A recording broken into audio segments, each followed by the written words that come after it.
Start on that in the morning. Hey David, Paul Condefear. Just thought I'd show you your wiring. As we pulled it out, basically almost all the insulation came off of this section right here.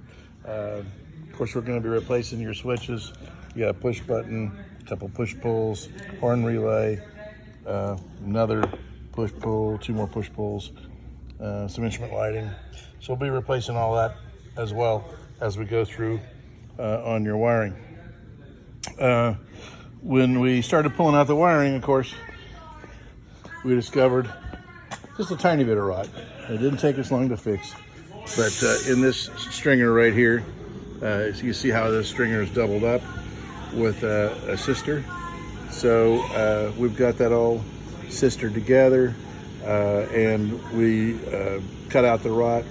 That's that little section goes down about 2/3 of the way from the top to the bottom of the stringer.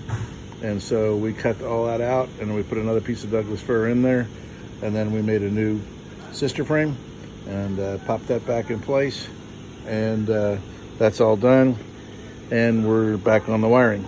So just thought I'd fill you in on that. And let's see, what else have I got? Oh, ceiling boards. I think we've already shown you the ceiling boards. They're almost finished. And anyway, talk to you soon.